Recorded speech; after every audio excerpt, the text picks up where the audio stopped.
இரவு 8 மணி. மேஜை விளக்கு மட்டும் எரிந்து கொண்டிருக்க தேர்வுக்காக தீவிரமாக படித்துக் கொண்டிருந்தேன். அப்போதுதான் ஃபோன் அடித்தது. அண்ணி சுனிதா. ராஜேஷ், சீக்கிரம் வீட்டுக்கு வா. இன்னிக்கு உனக்கு பிடிச்ச ஆட்டுக்கறி சமைச்சிருக்கேன். அண்ணன் வர்றதுக்கு இன்னும் 2 மணி நேரம் ஆகும். அதுவரைக்கும் நாம பேசிட்டு இருக்கலாம் என்றார். முதலில் படிப்பு என தடுத்தாலும் அண்ணியின் குரலிலிருந்த ஒருவித தனிமையும் அந்த சுவையான உணவின் வாசனையை நினைத்தவுடனும் என்னால் மறுக்க முடியவில்லை. புத்தகத்தை மூடிவிட்டு ஆட்டோ பிடித்து அவர் வீட்டுக்குச் சென்றேன். எதிர்பாராத வரவேற்பு. கதவை திறந்த அண்ணி சமையலறையின் வியர்வையில் சோர்வாக இருந்தாலும் ஒருவித வசீகரத்துடன் காணப்பட்டார். மெல்லிய புடவையில் அவர் நின்றிருந்த விதம் என்னை ஒரு நிமிடம் பிரமிக்க வைத்தது.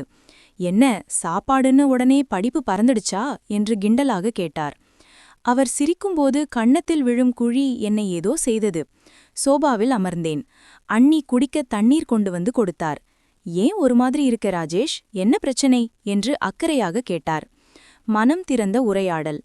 நான் என் போனை எடுத்து என் நண்பர்கள் அனைவரும் தங்களுக்கு பிடித்த துணையுடன் மகிழ்ச்சியாக இருக்கும் புகைப்படங்களை காட்டினேன். எல்லாருக்கும் ஒருத்தர் இருக்காங்க அண்ணி, ஆனா எனக்குன்னு யாருமே இல்ல, ரொம்ப தனிமையா உணர்றேன் என்று என் ஏக்கத்தை கொட்டினேன். அண்ணி என் அருகில் வந்து அமர்ந்தார். என் கைகளை பற்றி கொண்டு, ஏன் கவலைப்படுற, உனக்கு நான் இருக்கேன்ல, உன்னோட எல்லா கஷ்டத்தையும் உணர்வுகளையும் நான் புரிஞ்சுக்குவேன் என்று என் கண்களை பார்த்து சொன்னார். அந்த வார்த்தைகளில் ஒரு விதமான நெருக்கமும் ஆதரவும் இருந்தது. அன்னையின் அன்பும் அவர் காட்டிய அதீத அக்கறையும் என்னை நெகிழ வைத்தது. ஒரு குடும்ப உறுப்பினராக தாண்டி எனக்கான ஒரு இரகசிய துணையாக அவர் இருப்பார் என்பதை அந்த தருணம் உறுதிப்படுத்தியது. நாங்கள் இருவரும் நீண்ட நேரம் மனம் விட்டு பேசினோம்.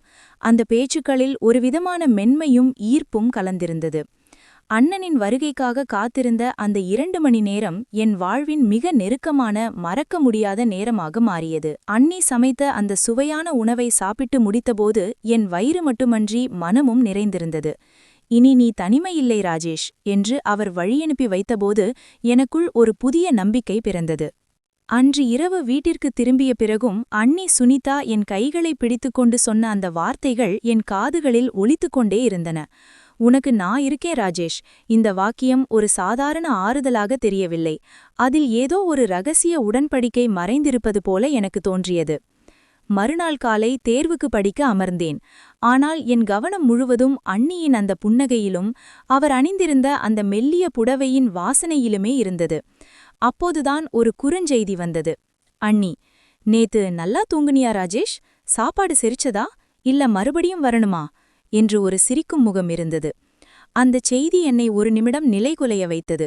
அதில் ஒரு விதமான குறும்பு கலந்திருந்தது. மறைமுக தூண்டல். அடுத்த 2 நாட்களில் அண்ணன் வேலை விஷயமாக வெளியூர் செல்ல வேண்டியிருந்தது. இது அண்ணிக்கும் எனக்கும் கிடைத்த ஒரு வாய்ப்பாக அமைந்தது. அன்று மாலை அண்ணி மீண்டும் அழைத்தார். ராஜேஷ், அண்ணன் ஊருக்கு போயிட்டார், பயமா இருக்கு, கொஞ்சம் வந்து துணையா இருக்கியா என்றார். நான் எவ்வித தயக்கமுமின்றி அவர் வீட்டுக்கு கிளம்பினேன். இம்முறை கதவை திறந்த அண்ணி முற்றிலும் மாறுபட்டு தெரிந்தார். அவர் அணிந்திருந்த ஆடை இன்னும் சற்றே தளர்வாகவும் அவர் கண்கள் ஒருவிதமான எதிர்பார்ப்புடனும் மின்னின. வீட்டுக்குள் நுழைந்ததும் அமைதி நிலவியது. ஹாலில் விளக்குகள் அணைக்கப்பட்டு ஒரு மெல்லிய வெளிச்சம் மட்டுமே இருந்தது. வா ராஜேஷ், உனக்காக தான் காத்துட்டு இருந்தேன் என்று என் தோளில் கை வைத்தார். அந்த தீண்டல் என் உடலில் ஒரு மின்சாரத்தை பாய்ச்சது. நாங்கள் இருவரும் சோபாவில் அமர்ந்தோம். ஏன் அண்ணி இப்படி பாக்குறீங்க என்று நான் கேட்க அவர் என் அருகில் இன்னும் நெருங்கி வந்து அமர்ந்தார். ஒரு அண்ணியாக இல்லாமல் எனக்கான ஒரு நெருங்கிய தோழியாக மாறிய தருணம் அது. அண்ணியின் அந்த பேச்சும் அழகும் என்னை முழுமையாக கட்டி போட்டது. அவர் கண்களில் தெரிந்த அந்த தேடல் எனக்கும் அவருக்குமான அந்த இரகசிய உறவை அடுத்த கட்டத்திற்கு அழைத்துச் சென்றது. அந்த இரவு வார்த்தைகளைத் தாண்டி உணர்வுகள் பேசத் தொடங்கின. அண்ணனின் வருகையில்லாத அந்த வீட்டில் எங்கள் இருவரின் சிரிப்பும் மட்டுமே நிறைந்திருந்தது. ஹாலில் இருந்த அந்த மங்கலான வெளிச்சத்தில் அண்ணியின் கண்கள் ஒரு மர்மமான புன்னகையோடு என்னை பார்த்தன. ராஜேஷ், இந்த இரவு நமக்கானது, யாரும் வரமாட்டாங்க என்று என் கைகளை பலமாக பற்றிக்கொண்டார். அவர் என்னை நோக்கி இன்னும் நெருங்கி வந்தபோது என் இதயம் வேகமாக துடித்தது. ஆனால் திடீரென்று வீட்டின் முன்பக்க கதவு பலமாக தட்டப்படும் சத்தம் கேட்டது. எதிர்பாராத அதிர்ச்சி. இருவருமே அதிர்ச்சியில் உறைந்து போனோம். யார் அது? அண்ணன் இப்போ வரமாட்டேன்னு சொன்னாரே என்று நான் பதற்றத்துடன் கேட்டேன். அண்ணியின் முகம் சட்டென்று வெளுத்துப் போனது. அவர் அவசரமாக தன் ஆடையை சரி செய்து கொண்டு, ராஜேஷ், சீக்கிரம் அந்த பக்கத்து அறைக்குள்ள போயிடு, சத்தம் போடாதே என்று என்னை ஒரு இருட்டான அறைக்குள் தள்ளினார். நான் அறைக்குள் சென்று கதவை சற்றே திறந்து வைத்து பார்த்தேன். அண்ணி நடுக்கத்துடன் மெதுவாக சென்று மெயின் கேட்டை திறந்தார். மர்ம மனிதன். வெளியே நின்றது அண்ணன் இல்லை. ஒரு உருவம் கருப்பு நிற கோட் அணிந்து மழையில் நனைந்தபடி நின்றது.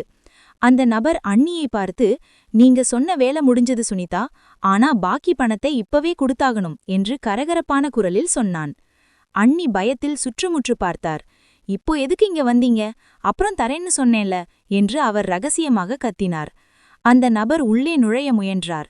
எனக்கு ஒண்ணுமே புரியவில்லை. அண்ணிக்கும் அந்த மர்ம மனிதனுக்கும் என்ன சம்பந்தம்? அவர் என்ன வேலையை சொன்னார்? ரகசியம் அம்பலமாகிறது. அண்ணி பயத்தில் அவரிடம் ஒரு கவரை நீட்டினார். இதை எடுத்துக்கிட்டு உடனே கிளம்புங்க, என் தம்பி உள்ள இருக்கான் என்றார். அந்த நபர் பணத்தை சரிபார்த்துவிட்டு, சரி, ஆனா உங்க அண்ணன் திரும்பி வர்றதுக்குள்ள எல்லாத்தையும் முடிச்சிடுங்க என்று ஒரு மர்மமான சிரிப்புடன் அங்கிருந்து மறைந்தார்.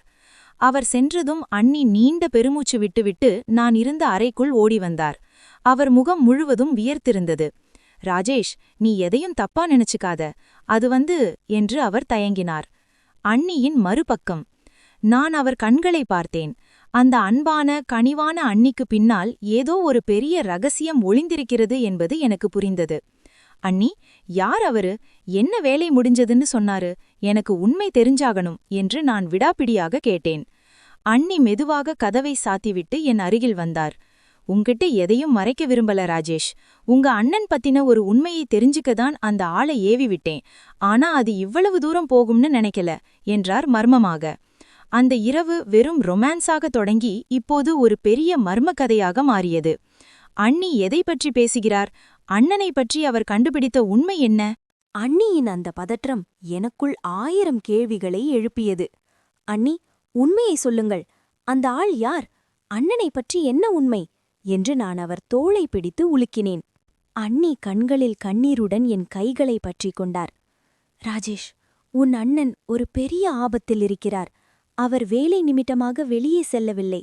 ஒரு கும்பல் அவரை மிரட்டிக் கொண்டிருக்கிறது. அதை தெரிந்து கொள்ளத்தான் நான் அந்த ஆளை துப்பறிய அனுப்பினேன் என்று திடுக்கிடும் தகவலை சொன்னார். திடீர் வருகை. அவர் பேசி முடிப்பதற்குள் வீட்டின் முன்பக்க கதவு பலமாக உடைக்கப்படும் சத்தம் கேட்டது. நாங்கள் இருவரும் அலறிக்கொண்டு ஹாலுக்கு ஓடி வந்தோம். அங்கே நின்றது அண்ணன். ஆனால் அவர் முகம் சிதைந்து இரத்தம் வழிந்து கொண்டிருந்தது. அவருக்கு பின்னால் 2 பேர் ஆயுதங்களுடன் நின்றிருந்தார்கள். சுனிதா, ராஜேஷ், சீக்கிரம் இங்கிருந்து ஊடுங்க என்று அண்ணன் கத்தினார். அந்த மர்ம கும்பல் அண்ணியை பிடிக்க முயன்றபோது நான் என் பயத்தை தூக்கி எறிந்துவிட்டு குறுக்கே நின்றேன். என் கையில் கிடைத்த ஒரு கனமான அலங்கார பொருளை எடுத்து ஒருவனை தாக்கினேன். உயிரை பணயம் வைத்து. வீடு போர்க்களமாக மாறியது. அண்ணி சமையலறைக்கு ஓடிச் சென்று மிளகாய் பொடியை எடுத்து வந்து மற்றவன் கண்களில் தூவினார். அந்த இடைவெளியில் நாங்கள் அண்ணனை இழுத்துக்கொண்டு பின்பக்க கதவு வழியாக தோட்டத்தில் இருந்த காருக்கு ஓடினோம். மழை பலமாக பெய்து கொண்டிருக்க நான் காரை மின்னல் வேகத்தில் ஓட்டினேன். அண்ணி, போலீசுக்கு ஃபோன் பண்ணுங்க என்று கத்தினேன். சிறிது நேரத்தில் போலீஸ் வாகனங்களின் சைரன் சத்தம் தூரத்தில் கேட்டது. அந்த கும்பல் எங்களை துரத்துவதை நிறுத்திவிட்டு தப்பி ஓடியது. உண்மையான பிணைப்பு. பாதுகாப்பான இடத்திற்கு வந்ததும் அண்ணன் மூச்சிறைக்க எங்களிடம் பேசினார். என்ன மன்னிச்சிடுங்க சுனிதா, ஒரு பிசினஸ் விஷயத்துல தப்பான ஆளுங்க கூட கை கோர்த்துட்டேன். நீயும் ராஜேஷும் இல்லனா இன்னைக்கு நான் உயிரோட இருந்திருக்க மாட்டேன் என்று நெகிழ்ந்தார். அண்ணி அண்ணனே அணைத்து கொண்டார். அப்போது அவர் என்னை ஏறிட்டு பார்த்தார். அந்த பார்வையில் முந்தைய இரவு இருந்த அந்த ஈர்ப்பு இப்போது இல்லை. மாறாக ஒரு குடும்பத்தை காப்பாற்றிய வீரனுக்கான மரியாதையும் நன்றியும் மட்டுமே இருந்தது. நன்றி ராஜேஷ், நீ இன்னைக்கு ஒரு தம்பியா மட்டும் இல்ல, இந்த குடும்பத்தோட தூணா நின்னுட்டேன் என்றார் அண்ணி. புதிய தொடக்கம். அந்த இரவு முடிவுக்கு வந்தது. என் மனதிலிருந்த அந்த தனிமையும் ஏகப்பட்ட குழப்பங்களும் மறைந்துவிட்டன. ஒரு ரகசிய ஈர்ப்பாக தொடங்கிய அந்த பயணம் ஒரு உயிரை காப்பாற்றும் த்ரில்லிங் சாகசமாக முடிந்தது.